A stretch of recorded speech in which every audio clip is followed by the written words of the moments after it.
Émotionnel ou rationnel, en accord ou à l'opposé.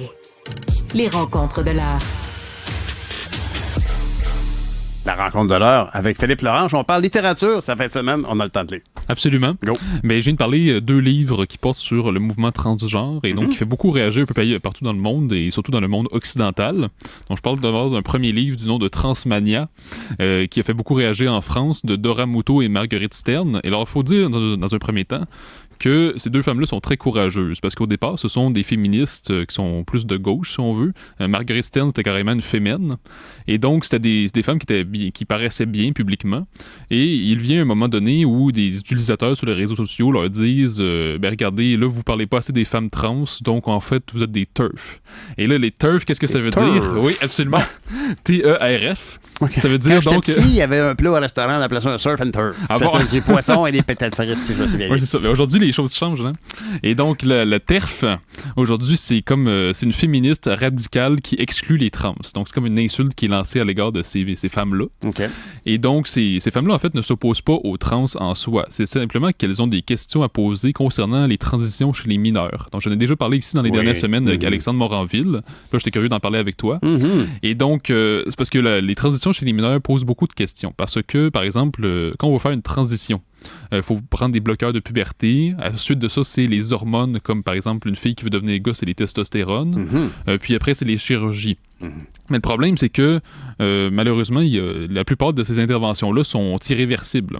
D'où la question, est-ce qu'un adolescent, voire un enfant, a la maturité pour savoir si c'est la bonne solution? Pose, oui. Et d'ailleurs, j'avais déjà parlé dans les semaines précédentes que des psychiatres du nom de Caroline Eliacheff et Céline Masson avaient montré que, par exemple, chez les enfants, quand on voit une incongruité de genre, dans 60 à 90% des cas, ça va se résoudre une fois qu'ils ont acquis la puberté. Okay. Donc, chez les enfants, si on fait une transition, c'est peut-être très imprudent parce qu'un enfant n'est pas nécessairement au courant. Mais est-ce que ça peut exister des enfants qui considèrent une transition de genre? Mais en fait, moi, les différents auteurs que j'ai lus, dont Dora Muto, Marguerite Stern, disent que ça peut arriver, mais c'est vraiment des cas très rares. Et l'affaire, c'est qu'il faut vraiment être dans une extrême prudence parce que, comme je te dis, la grande majorité, c'est des jeunes. C'est des enfants qui sentent quelque chose, mais une fois acquis la puberté ou l'âge adulte, finalement, ça s'est résolu. C'est un peu la même chose. Il y a déjà des experts qui disent quand on est adolescent, il y en a qui ont des expériences homosexuelles, mais ça veut pas dire qu'ils sont homosexuels par la suite. Ça peut passer, ça peut rester. Il y a des choses qui sont en mouvement dans un corps en train de vieillir puis atteint la maturité éventuellement. C'est ça. Mais si on revient au livre comme tel, Dora Muto, pourquoi je dis qu'ils sont courageux ces femmes-là, c'est que Dora Muto, en dénonçant les abus du mouvement trans, a perdu l'ensemble de ses contrats. Et Marguerite Stern a été forcée de déménager parce qu'il y avait des militants trans qui avaient révélé son adresse. Et donc, elle était carrément pourchassée. Et d'ailleurs, on se rappelle que J.K. Rowling, donc l'auteur des Harry Potter, qui est très critique du mouvement trans, eh bien, elle, son adresse a aussi été révélée, conjointement à un mode d'emploi de fabrication d'une bombe.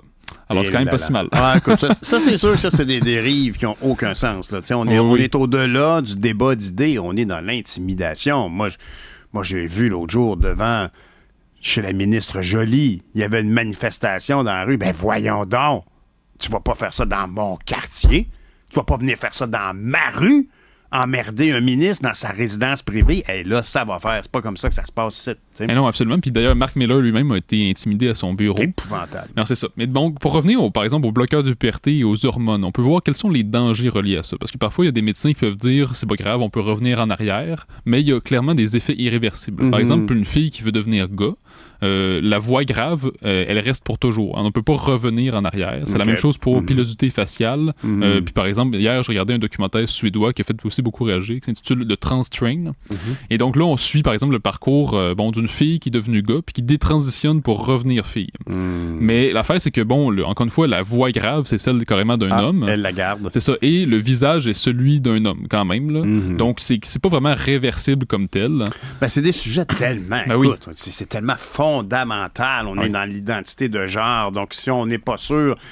Prenons le temps d'être sûr, c'est la moindre des choses parce qu'il n'y a pas de retour en arrière ou s'il y en a un, c'est complexe, c'est tout évident. Oui, c'est ça, c'est très complexe. Puis justement, moi-même, je ne m'oppose pas aux trans en soi. Ça serait complètement ridicule. Absolument. Et c'est ça, les auteurs font juste nous avertir concernant les mineurs. Est-ce qu'ils ont la maturité nécessaire? Est-ce qu'ils ont aussi toutes les informations nécessaires pour savoir si c'est vraiment la bonne solution? Et là, ce qu'on nous montre, c'est que, par exemple, les hormones comme testostérone, estrogène. On a fait des tests parce qu'au départ, ces hormones-là existent, par exemple, pour pour les testostérone, on les donne à un gars, ou les estrogènes, on les donne à une fille. Mais il n'y a jamais eu de test en laboratoire pour le sexe opposé. Donc, à l'heure actuelle, on ne connaît pas du tout les effets à long terme. OK. Ouais.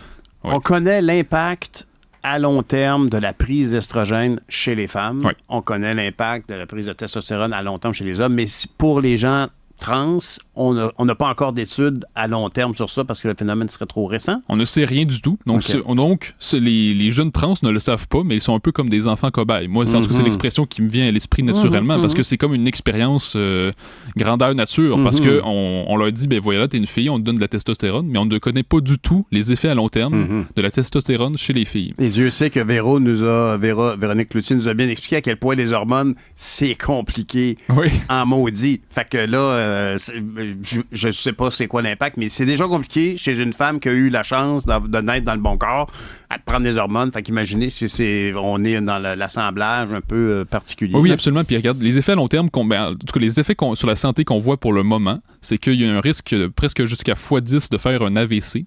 Il y a une baisse du quotient intellectuel qui a été constatée chez certains groupes, une altération de la mémoire. On est plus à risque de faire de l'ostéoporose, toutes sortes de problèmes d'os. Pourquoi? Parce que les bloqueurs de puberté, ça vient pas juste bloquer, par exemple, la croissance du sexe masculin ou féminin. C'est que la puberté, c'est comme un âge où tout grandit. C'est le squelette et les organes. Donc là, les bloqueurs de puberté viennent ralentir la croissance du squelette et c'est pas bon pour la masse osseuse. Et il y aurait plein d'autres choses à dire concernant la santé.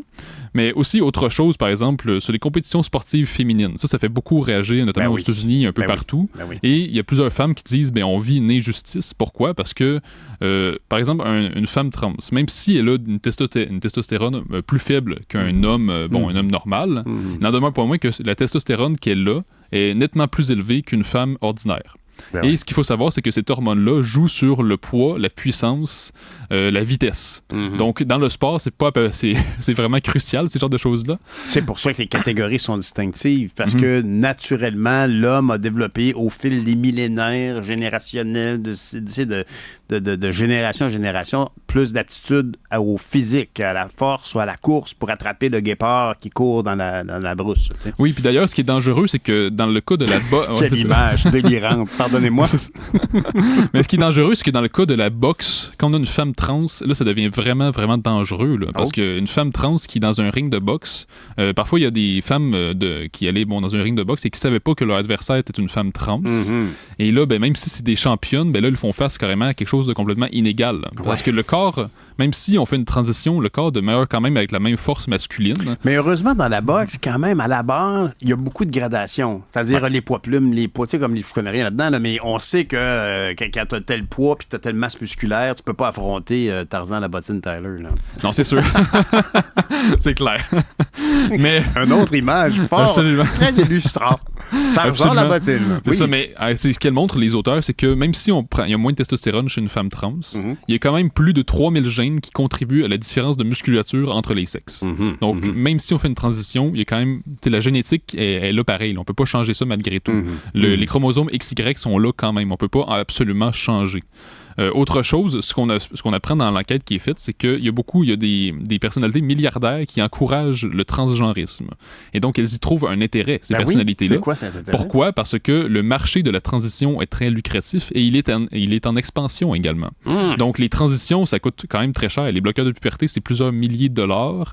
En soi, les hormones également. La même chose pour les opérations.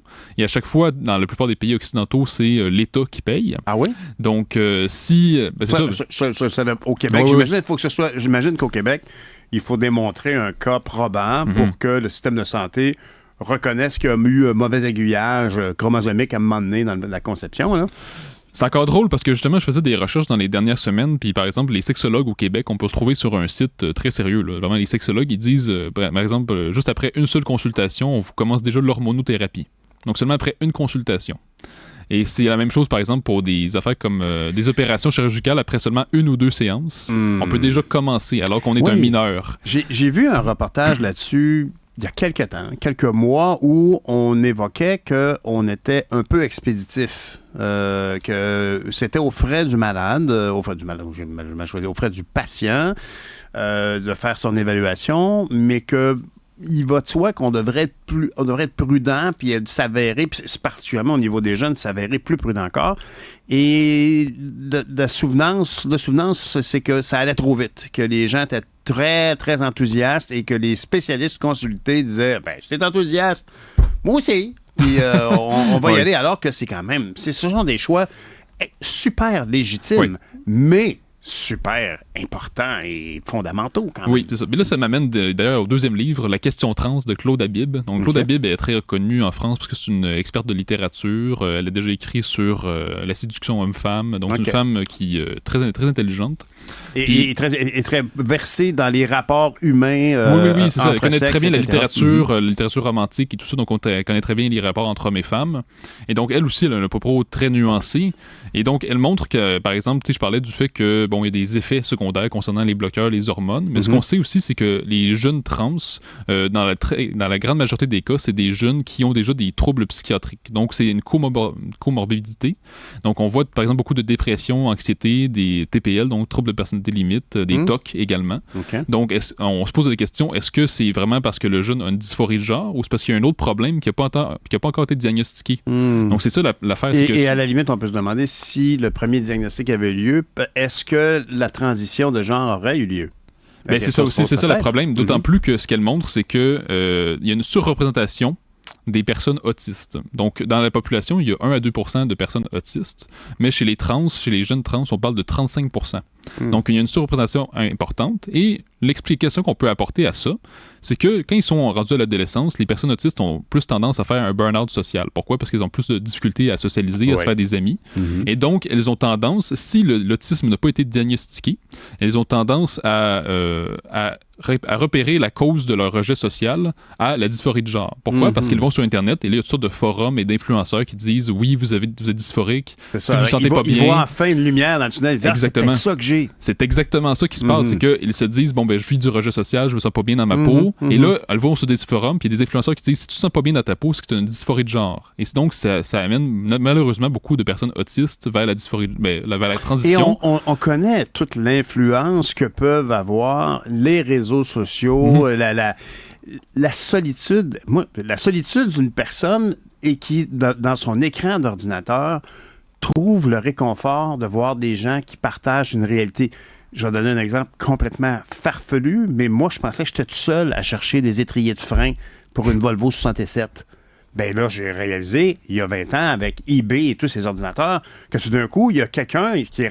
Il y a une grosse communauté de gens qui s'intéressent aux freins de cette voiture de 1967. Fait qu'imagine, dans toutes les réalités, on trouve une communauté. C'est pareil pour les fans de Donald Trump, puis c'est pareil pour les fans des Beatles.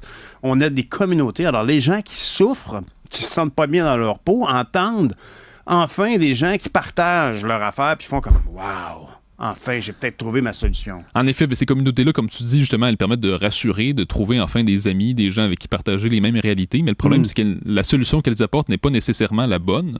Et le problème, c'est qu'il y a aussi des médecins qui font le mauvais diagnostic. Et en arrière dessus, il y a une industrie pharmaceutique qui trouve son intérêt.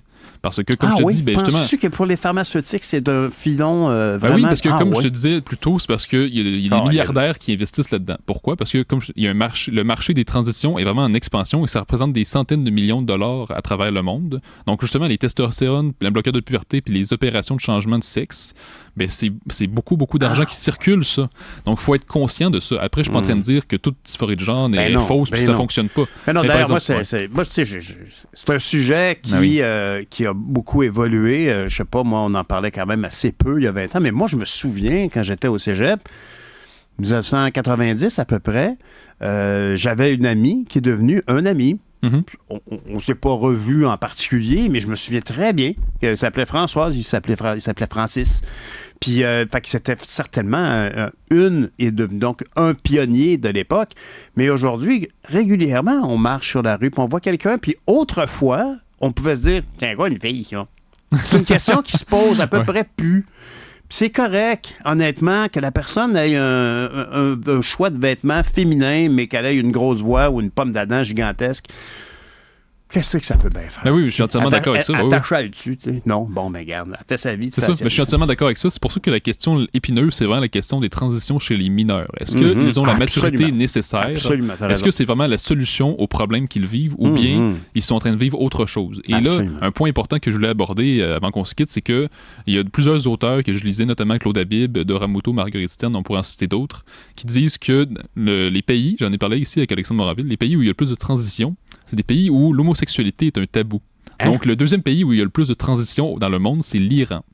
Alors que l'Iran, c'est... Ben voyons, là, tu m'étonnes.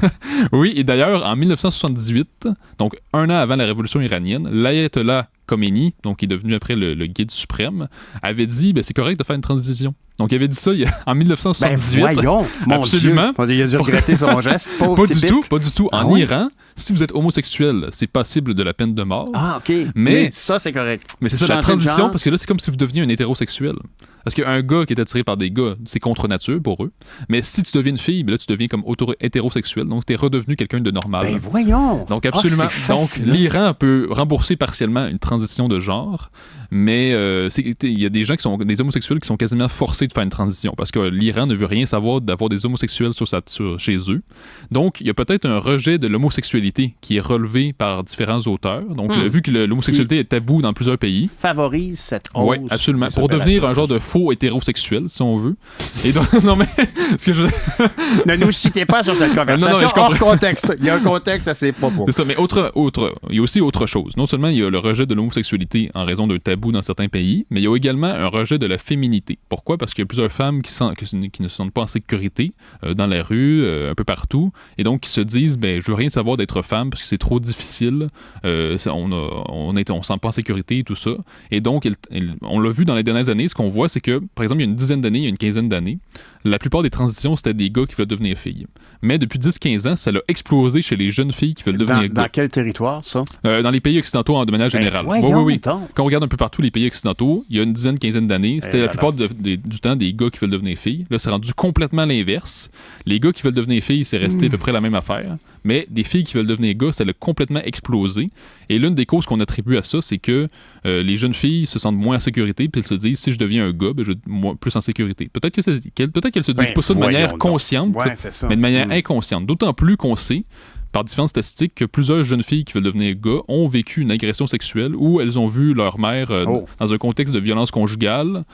Donc, c'est heavy metal, ce que tu nous racontes.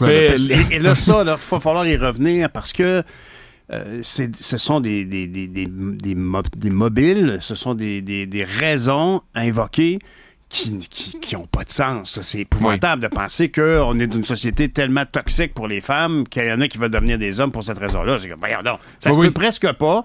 Puis je veux qu'on en reparle plus tard parce que c'est vraiment majeur. Merci beaucoup. Merci. Philippe Laurent, c'était dense comme chronique aujourd'hui. Salut. Merci. Bonne fête de semaine.